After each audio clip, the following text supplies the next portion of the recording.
दोनों विमान हार चुके थे पांडव। अरे युधिष्ठिर, अभी तो दुनिया की सबसे मूल्यवान वस्तु बची हुई है तुम्हारे पास।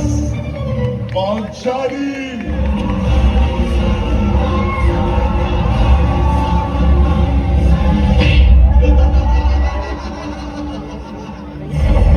हे कृष्ण, हे कृष्ण, हे मेरी लाज, मेरी लाज, मेरी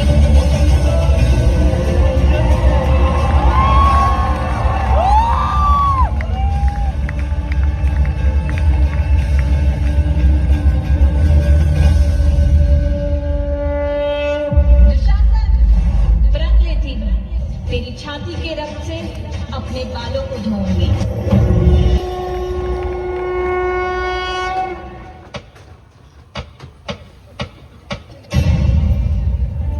उस दिन कौरवों की राजसभा में अपमानित हुई औरत, एक स्त्री की गरिमा हुई आहत, और आरंभ हो गया काल चक्र का सबसे प्रचंड युद्ध, महाभारत।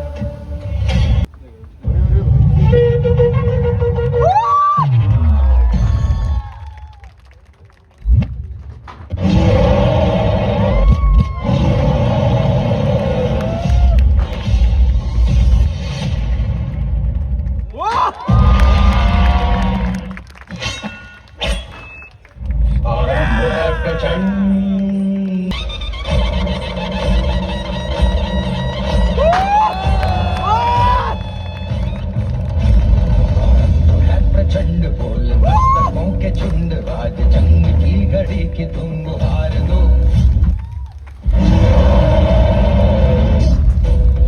आन बान शान या की जान का हो दान, आज एक धनुष के बाण पे उतार दो।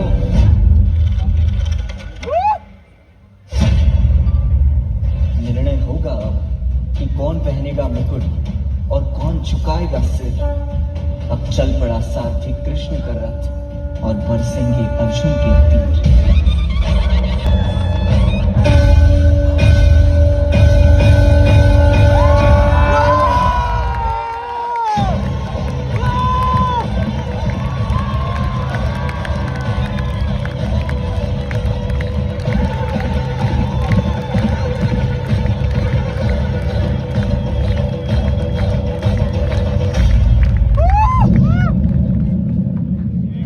भाई मेरे शत्रु बनकर सामने खड़े हैं, और गुरु द्रोण पितामह मेरे पूजनीय और बड़े हैं।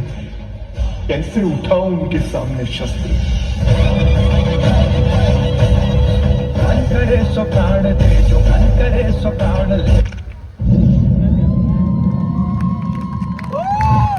सर्वशक्तिमान है, विश्व की पुकार है, ये भागवत का सार है, ये युद्ध ही तो वीर का प्रमाण है। कौरवों की भीड़ हो या पांडवों का नीड़ हो, जो लड़ सका है वो ही तो महान है।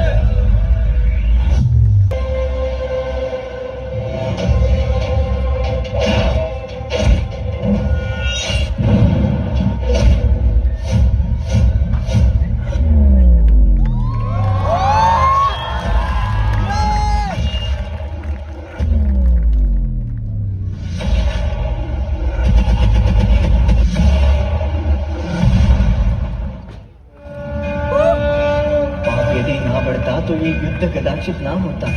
धर्मराज भी स्वयं कभी अपने संयम को ना खोता। एक नारी का वस्त्र हरण अब स्वयं तुम याद करो। छोड़ दो रिश्तों की डोर और अधर्मियों का नाश करो।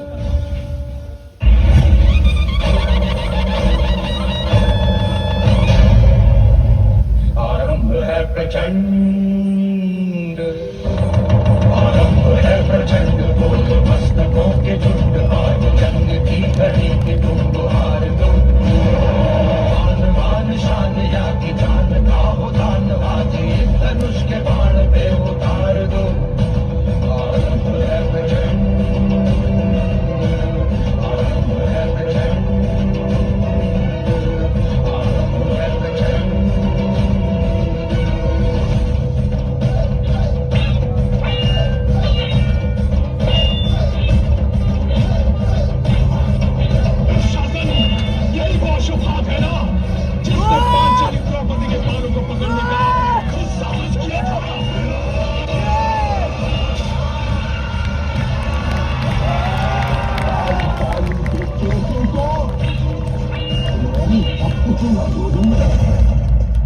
जब जब स्त्री का अनादर हुआ, इतिहास की लिपि बदल गई।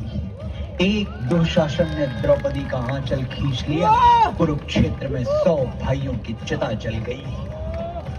नियति साक्षी है कि जो स्त्री का आदर भुला देता है, समय उसे मुट्ठी भर राख बना के हवा में उड़ा देता है। यत्र नार्यस्तु पूज्यन्ते रमन्ते तत्र देवता।